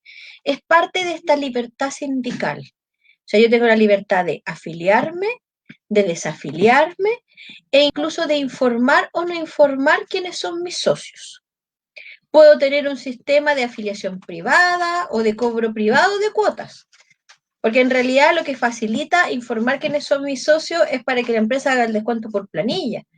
Pero si yo no quiero que sepan, si los trabajadores tienen miedo, puedo hacerlo de manera privada y la empresa no tiene por qué saber quiénes son los socios de la organización sindical. ¿Ya? ¿Qué más? Ya, a ver, aquí hay una pregunta que es súper importante que tiene que ver con el fuero. ¿Ah? ¿Qué pasa si se despide estando con fuero? Dice, ¿es legal el despido y cuándo se te pague el fuero? La verdad es que el fuero no se paga. ¿Ya? Yo en eso quizás puedo ser un poco más impopular entre los dirigentes sindicales, pero el fuero no es para pagarlo. El fuero es una protección que tiene el dirigente para hacer su labor sindical. Es decir, para hacer las denuncias en la inspección, para ir a reclamar a donde sea, para pedir reunión del empleador, pero no es para decir y llegar donde el empleador y decirle, mire, ¿sabe qué? Si usted quiere me echa, pero me pagan los 2 años que me quedan de fuero. Eso no es el fuero, y hay un mito acá de que me tienen que pagar el fuero. el fuero es una protección para que el dirigente haga su trabajo sindical, para no ser despedido, no para que se le pague, porque finalmente, si yo lo miro en un prisma súper de libertad sindical, para el empleador es impecable. Le pago 2 años y me deshago el sindicato. Y se acabó el sindicato. Me sale más económico. El fuero no es para eso, ¿ya? El fuero es para defender a los trabajadores. ¿Ya? Eso es súper importante. Bueno, aquí alguien lo había contestado también. Ya. Con respecto a la liberación de jornada, es importante la pregunta que hacen en términos de qué pasa, por ejemplo, si yo tenía 3 dirigentes sindicales que tenían liberación de jornada, hay una renovación de directorio y no queda ninguno de los anteriores, quedan todos los nuevos y la empresa me cambia las reglas del juego y le empieza a a descontar los días o poner límite a la fecha. En realidad ahí hay una discriminación sindical, porque a personas que cumplían el mismo requisito, el mismo cargo, no se le está tratando igual. Lo mismo pasa si es que hay 2 o 3 sindicatos de la empresa y tienen un trato distinto al respecto. Eso también es parte de la discriminación sindical. Y a ver qué más tenemos acá. Bueno, con respecto a el pago de la cuota sindical, ya, el tema de los intereses, mire, ahí hay un tema, o sea, una cosa es que debiese pagarme el empleador con los intereses y reajuste la cuota sindical, pero ¿qué pasa? Y a veces ahí está la complicación, ¿qué pasa si el empleador, porque hay 2 situaciones, una que el empleador no descuente la cuota sindical a los socios y por lo tanto no le paga al sindicato, o la otra es que descuente a los socios y no le pague al sindicato. En la primera, el tema es que el empleador, ¿cómo puede solucionarlo? Bueno, pagándole al sindicato, pero ¿qué va a hacer? Muchas veces lo que va a hacer descontarle a los socios. Y el problema que muchas veces eso genera es que, por ejemplo, no pagó 10 meses la cuota sindical y 10 meses no le descontó. Entonces, si yo tenía una cuota de 3 lucas, es muy distinto pagar 3 lucas mensuales a que me cobren 30 lucas. Eso igual es importante como tener el entendido de cómo se va a resolver y ahí a mi juicio a veces la inspección del trabajo comete el error que dice, bueno, si ya está pagado o va a empezar a hacer el descuento, está solucionado el conflicto, pero no se hace cargo de los perjuicios que le provocó ese no pago. Ahora, si el empleador le descontó a los trabajadores y no le pagó el sindicato, ahí ya solamente no es solamente práctica antisindical, porque además ahí hay una apropiación indebida de dineros que el empleador cobró, descontó y no enteró a quien tenía que pagarlo y no eran, obviamente que no eran del empleador. ¿Ya? Ya, a ver, con respecto a las leyes de protección al empleo, estaban preguntando acá. A ver, protección al empleo, la duda está en la suspensión de los dirigentes sindicales, ¿ya?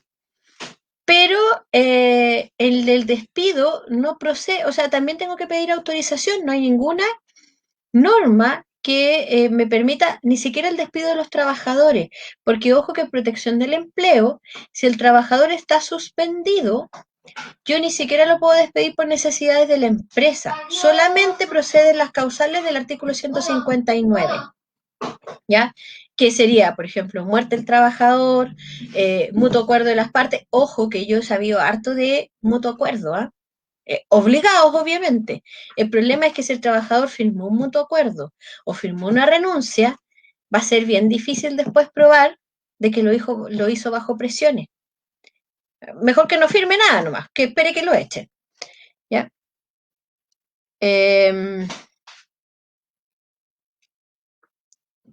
Bueno, acá, por ejemplo, hay una pregunta que dice que no tiene socio porque tiene a los trabajadores amenazados. Ya, a ver, ahí es como el tema del desafuero sindical, una de las cosas que muchas veces las empresas alegan es que no hay socios en el sindicato. ojo que ahí igual hay que tener como harto cuidado en el sentido de realizar acción sindical, ¿ya? Si un sindicato desaparece, porque ojo que ahí también hay una regla que es la disolución de la organización sindical. Se puede disolver una organización sindical, el empleador puede solicitarlo a la inspección del trabajo. Antes no podía ser el empleador, pero ahora puede ser empleador, trabajadores, socios, y la inspección del trabajo lleva esto a tribunales. El único que puede hacer la disolución de un sindicato es tribunales. Y el tribunal puede disolver el sindicato y una de las cosas es que no tienen socio. Pero para eso, la inspección del trabajo lo que hace dentro de sus procedimientos internos, tiene que verificar que no tenga socio, o que no, en realidad no es que no tenga socios, que no cumpla los quórum, ya que incluso puede tener, no sé, 10 socios y debía tener 25 para estar formado como sindicato. Tiene que probar que esa disminución de socios no haya sido por práctica antisindical. Entonces, aquí el caso que pregunta Walter, lo que tiene que acreditar en cierta medida es que existen amenazas a los trabajadores para que no se afinen al sindicato. Y esa es la razón por la cual el sindicato no tiene asociados, ¿ya? Porque eso es muy importante, sobre todo para ese tipo de desafuero, ¿ya? Porque igual las empresas como que lo alegan bastante. Ya, yo creo que ahí estamos, no sé si hay algo más. Igual eran hartas las preguntas. Y voy a seguir, que en realidad no son muchas láminas más, porque en realidad esto es muy casuístico, entonces por eso es muy importante ir conociendo lo que ustedes preguntaban. Aquí me quedo antes de compartir con un tema de si no entrega a los trabajadores no sindicalizados se debe pagar el 75%. Ojo que el 75% ya quedó en la historia. Eso es pasado, ¿ya? Ante la extensión de beneficio, el empleador no le preguntaba a nadie, extendía unilateralmente y los trabajadores que recibían la extensión tenían que pagar un 75% de la cuota sindical. Claramente, eso era un desincentivo a estar en el sindicato. Voy a recibir los mismos beneficios que los socios, voy a pagar menos cuota y más encima el empleador no me va a mirar feo porque yo no soy parte del sindicato. O sea, el mundo ideal. Ahora no, se supone que de este acuerdo entre empleador y trabajador y sindicato, yo tengo que decir qué beneficios extiendo y cuál es el porcentaje de la cuota. Pero ojo que es el mundo ideal que se pensó al momento de legislar, pero la realidad siempre nos supera. Hay situaciones en que el empleador tiene 3 sindicatos. Con 2 sindicatos negoció y firmó extensión de beneficio que iba a extender, supongamos, un 50% de los beneficios y que iban a cobrar un 50% de la cuota sindical. Y tenemos un tercer sindicato que no quería firmar ese acuerdo. Entonces, ¿qué pasa? Llegan trabajadores nuevos a la empresa les ofrece, dice, mira, aquí yo tengo 3 sindicatos, acá hay 2 que tienen extensión de beneficio, te paga la mitad de la cuota, y aquí hay uno que en realidad no tiene extensión de beneficio. ¿Qué va a hacer ese trabajador que es nuevo, que ni siquiera quiere afiliarse a un sindicato, solamente está eligiendo extensión de beneficio? Va a elegir alguno de los otros 2, que más encima le va a cobrar la mitad de la cuota y va a recibir ciertos beneficios, y no se va a afiliar en ese sindicato que no ha tenido una buena relación con su empleador o que quiere extender o menos o cobrar más cuotas. Entonces, lamentablemente, ese sindicato se ve obligado a seguir las mismas reglas que los otros 2, porque o si no, pierde incluso financiamiento, porque todas las nuevas personas que lleguen a la empresa no se van a afiliar a su sindicato porque no le está dando nada, pues. No hay extensión de beneficios, porque recuerden además que con el tema del Tribunal Constitucional quedó fuera la extensión automática. La ley venía con una regla que era, si yo me afilio al sindicato, recibo inmediatamente los beneficios del sindicato. Bueno, eso quedó fuera. Entonces, los beneficios que obtiene el sindicato en la negociación colectiva son para sus socios que negociaron en ese momento. Entonces, si se me afilia un nuevo socio, yo no le puedo extender los beneficios de ese contrato colectivo inmediatamente por el solo hecho de ser socio, que es lo que se llamaba la extensión automática. Entonces, igual hay que tener ojo con eso porque efectivamente puede igual significar una forma de torcer la voluntad del sindicato, ¿ya?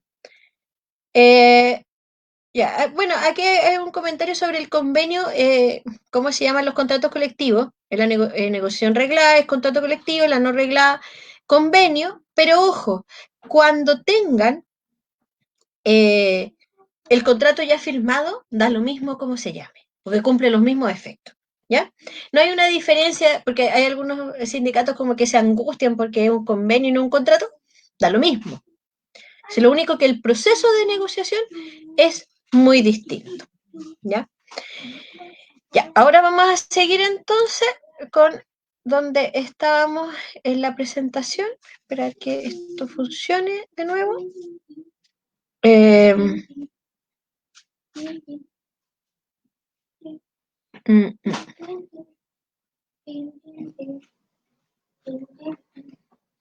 Ya, bueno, con respecto al como el tema que es de negociación colectiva, bueno, lo hacen como pregunta de sindicatos amarillos. Pero ¿qué pasa si, a ver, si el trabajador firma un contrato colectivo con un sindicato, queda amarrado con ese sindicato hasta que se termine el contrato colectivo o el convenio colectivo? ¿Ya? Ahí está sonado hasta que a ellos les va a tener que pagar la cuota. Si tiene extensión de beneficios, no, porque no está afiliado a ningún sindicato, se afilia al nuevo sindicato, empieza a pagar cuota en el nuevo sindicato. ¿Ya? Ya. Vamos a ver entonces ahora para compartir. Y supongo que vamos, ahí. Ya, habíamos quedado en ya lo último que es huelga, ya que no es mucho más, por eso me extendí con las preguntas. Reemplazo de trabajadores en huelga y reintegro ilegal de trabajadores en huelga. Estas son las dos prácticas objetivas durante la negociación colectiva y la huelga. No está apareciendo su pantalla. No está apareciendo, ya, a ver, vamos. No, tienen que compartirla y yo la voy a poner ahí en la pantalla. Es que me aparece la pantalla, pero no me aparece compartir. Vamos de nuevo. Ahí abajito, otra vez. porque la otra vez me aparecía acá como... Sí, minimiza. Sí, lo que pasa es que no me deja pinchar el compartir. No me aparece como... Amaro, te voy a poner que tú, ¿cachai? Amaro, ¿estás ahí? ¿Tú sabes ahí me apareció. Ahí está. Ahí está. Ahí creo que... Ya, ahí está. Me parece que ahí apareció. Me confirma primero. Porque sí, el chat no lo veo, así que... Aparece la pantalla completa. Así que está todo viendo ahora el PowerPoint. Perfecto, ya. Entonces, las dos cosas que le decía, reemplazo de trabajadores en huelga y reintegro ilegal de trabajadores en huelga. Reemplazo, para reemplazar a los trabajadores, o sea, a ver, ¿qué es lo que dice la norma hoy día? Que está prohibido completamente el reemplazo de los trabajadores en huelga. El problema es que tiene harta letra chica en ese sentido. Y el otro es el reintegro ilegal de trabajadores en huelga, que es lo que se conoce como el descuelgue, o sea, los que se descuelgan de la huelga después de que se inició el proceso de huelga. Y acá tenemos, disculpen que ahí tengo, son como mis clientes frecuentes los amigos de Starbucks, entonces, pero esto es creo que de la huelga como del 2012 o 2009. Y los atentados subjetivos tenemos las presiones, amenazas a trabajadores en huelga o actos de mala fe para desincentivar la huelga, ¿ya? Voy a volver al reemplazo de trabajadores en huelga. A ver, si yo tengo trabajadores que están en huelga, yo no puedo reemplazarlos.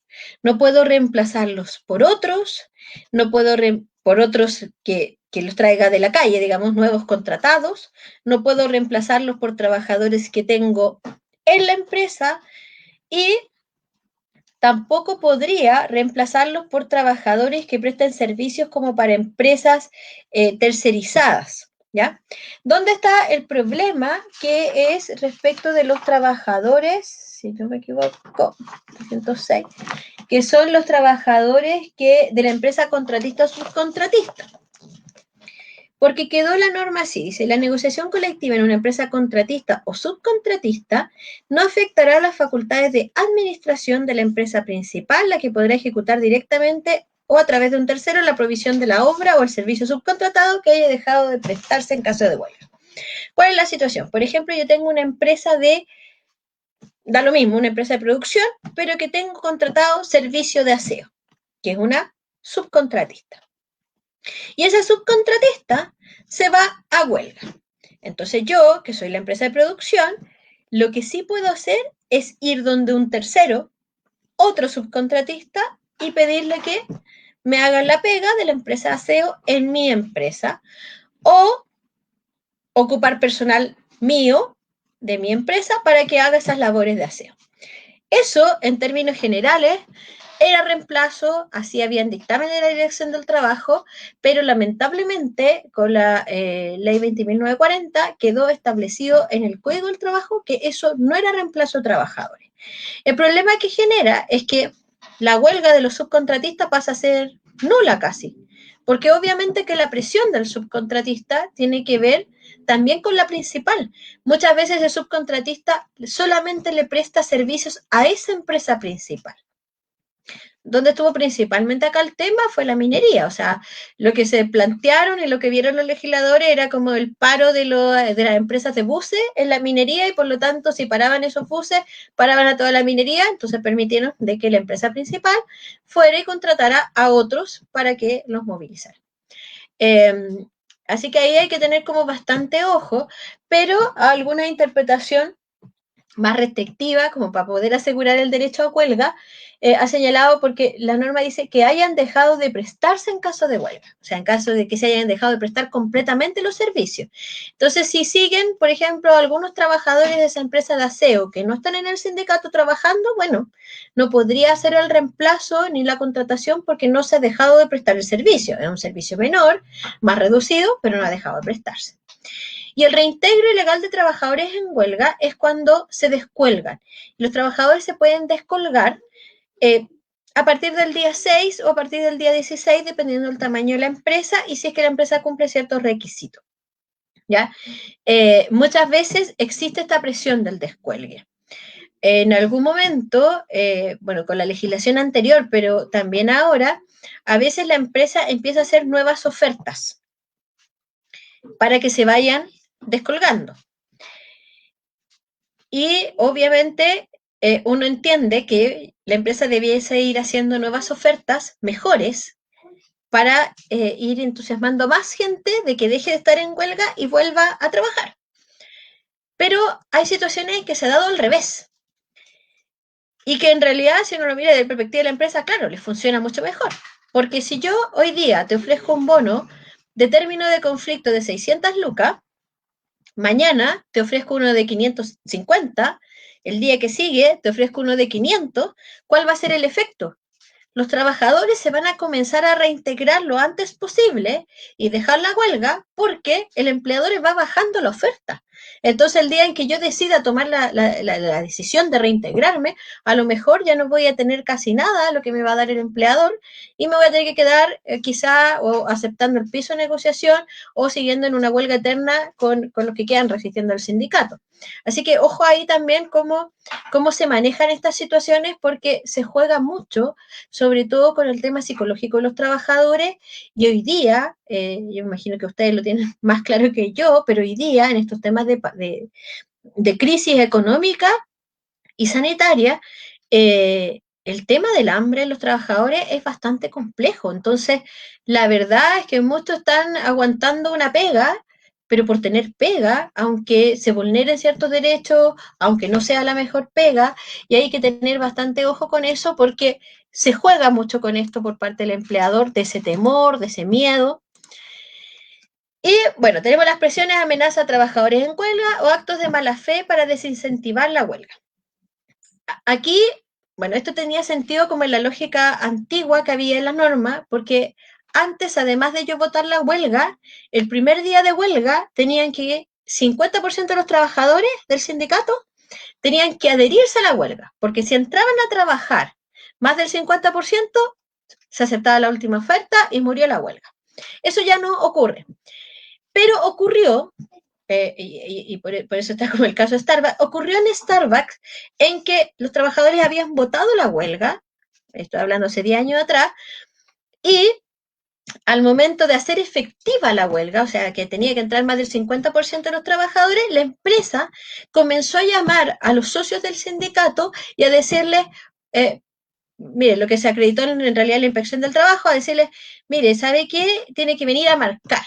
Le pagamos el taxi, no les tocaba turno ese día, se lo habían cambiado, entonces gestionó de manera tal que los trabajadores que estaban en el sindicato marcaran registro de asistencia para poder lograr llegar a ese 50% y entender que no se había hecho efectiva. Ahora, la verdad es que en ese tiempo yo trabajaba en la inspección del trabajo, revisamos todos los registros de asistencia para poder acreditar por lo menos que ya más del 50% había adherido a la huelga, y a pesar de estas presiones no había logrado la empresa ese objetivo. Pero también hay bastantes presiones de volver, de ofrecer mejores condiciones si vuelven, qué pasa si están en huelga. Una de las mayores amenazas, que si bien es cierto, porque la ley lo dice, al trabajador que está en huelga no se le paga el sueldo.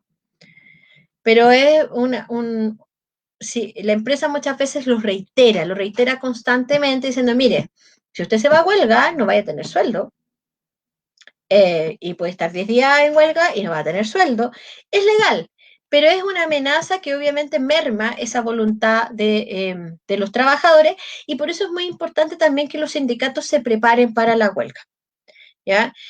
No sé si lo recuerdan, pero hace unos 2 o 3 años Minera Escondida tuvo una huelga larguísima, más de 40 días, en que el sindicato se había preparado y habían ahorrado para pagarle a los trabajadores el sueldo durante todos esos días que estuvieran en huelga, y de esa manera fortalecerse de mejor manera al momento de tener una huelga firme y tener un mejor pie en la negociación. Y bueno, y este es un cuadro, bueno, vi que yo voy a mandar la presentación para que la tengan. Este es un cuadro como resumen de la libertad de crear sindicatos, y aquí vienen como las prácticas objetivas, las subjetivas, las que están en la negociación colectiva, y las que pasan durante la huelga, que ahí está mal escrito, pero en la huelga, que son las objetivas y las subjetivas.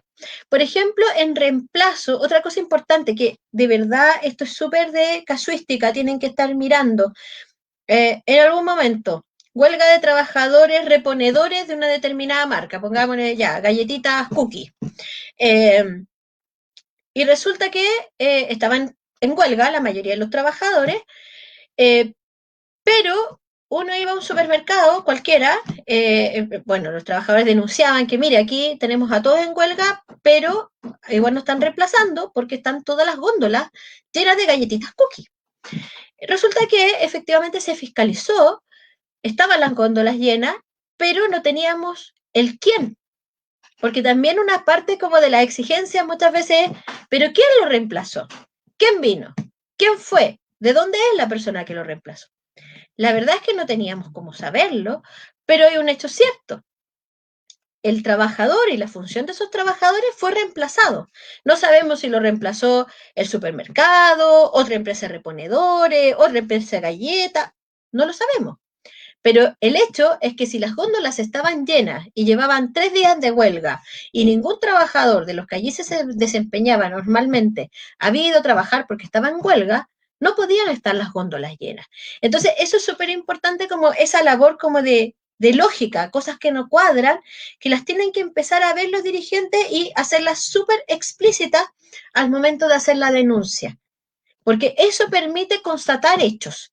Aquí la inspección del trabajo y también los tribunales no se constatan el derecho está, es esto que yo le estoy explicando, sino que uno tiene que ajustar los hechos a este derecho. Es decir, si yo junto estos hechos, todos me dicen que es un conejo y no es un caballo. Entonces yo no podría concluir otra cosa, pero esos hechos son los que tengo que acreditar. No perderme a veces tanto en el derecho, sino que quedarme en los hechos.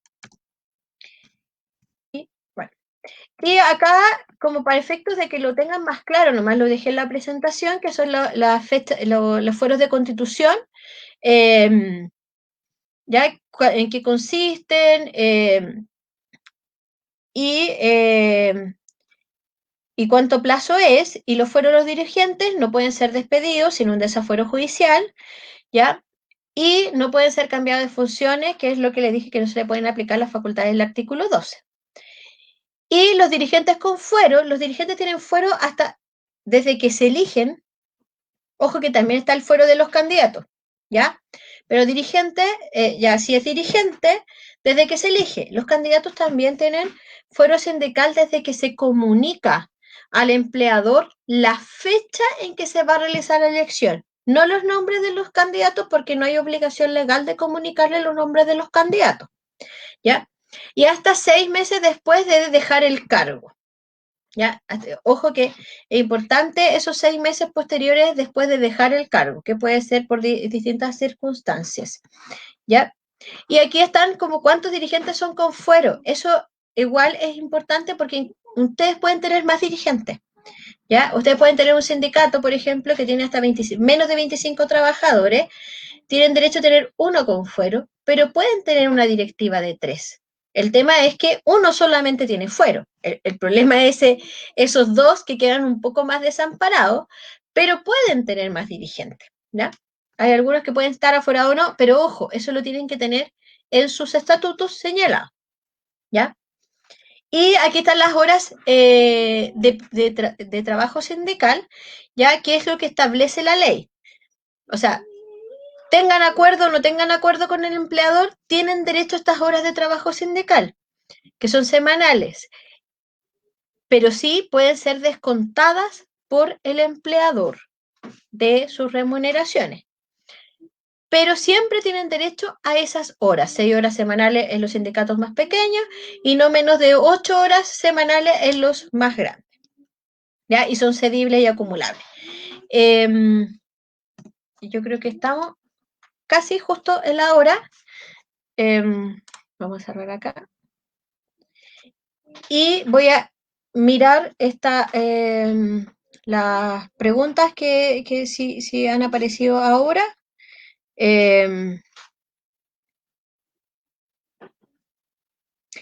Ya, a ver, preguntan con respecto a los mandatos de los dirigentes sindicales. Ojo, que hay una ley. Salió una ley durante este tiempo de pandemia en que se puede prorrogar el mandato. ¿Ya? Por el solo Ministerio de la Ley tienen que hacer algunas gestiones en la inspección para que se le actualicen sus certificados de vigencia. ¿Ya? Lo que sí no hay es, porque se pretendió en algún momento tener alguna norma que prorrogara las negociaciones colectivas, pero la verdad es que el proyecto del gobierno pretendía prorrogar la negociación colectiva, pero que como que se le preguntaba al empleador nomás y listo, pues. Ahora, si están de acuerdo ambas partes, perfecto, pero si el sindicato quería negociar, bueno, tiene todo su derecho, si el derecho de negociación colectiva es un derecho del sindicato, no del empleador. Y por lo tanto ahí quedó, la verdad es que yo creo que ya murió ese proyecto, porque tuvo urgencia en algún momento, iba junto con el de extensión de los mandatos, pero se separaron, siguió el del mandato y el de negociación colectiva no se volvió a ver más. Ya, y yo creo que... ya, bueno, se me pregunta si alguien se va a candidatar para dirigente. Sí, está protegido, pero desde que el sindicato comunica a la empresa la fecha en que se va a realizar la elección. ¿Ya? Eso es súper importante. Ya, nosotros tenemos un juicio ahí en esa materia que lo relevante, y lo dice también la Dirección del Trabajo, es la comunicación de la fecha de la elección y no necesariamente de los nombres de los candidatos. ¿Ya? Ya, yo no sé si hay alguna pregunta, si no contesté algo, que me lo digan ahí. Y si no, bueno, cualquier cosa, yo siempre estoy a disposición para preguntas, siempre que lo hagan de una manera como respetuosa por correo y que me tengan paciencia porque a veces no contesto todo al tiro, pero no hay ningún problema. Así que yo no sé, ahí viene Juan. Muchas gracias, profesora. Le agradecemos mucho por esta oportunidad realmente importante para nosotros, por continuar con este trabajo en el mundo online. Así que muchas gracias por venir. Yo creo que la clase estuvo muy buena, muy explicativa. Amparo, no sé si queréis comentar algo. No, reiterar las gracias, profesora, por el tiempo, por la disposición, por la buena voluntad. Como dijo Juan, la clase estuvo muy buena. Agradecemos también el tiempo que le dedicó a las preguntas, porque generalmente eh, son importantes para la de los trabajadores que se puedan responder y de repente, como es difícil de repente verlas, quedan como un poco pendientes y nosotros tampoco somos como, no tenemos de repente la capacidad material para responderlas todas. Entonces, agradecidos también por eso. Y eso, pues, esperamos que en alguna próxima oportunidad también podamos contar con usted. Bueno, gracias a ustedes por la invitación y la verdad es que siempre disponible, me encanta hacer clase de dirigentes sindicales, así que a su disposición. Muchas gracias. Ahí vamos, le voy a enviar un correo para pedirle el PowerPoint, si es que lo podemos compartir por Sí, vía claro. correo. Sí, Profesora. yo se los mando a donde mismo me mandaron el link, Sí. al correo, se los mando ahora Sí. mismo.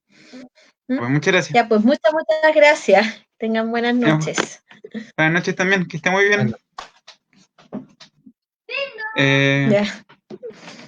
Bueno, con el Juan nos despedimos también de esta clase. Recordarles que la próxima semana no van a haber clases, ya, y que volvemos la semana del 20, creo que miércoles 23, si no me falla la memoria, con planificación sindical.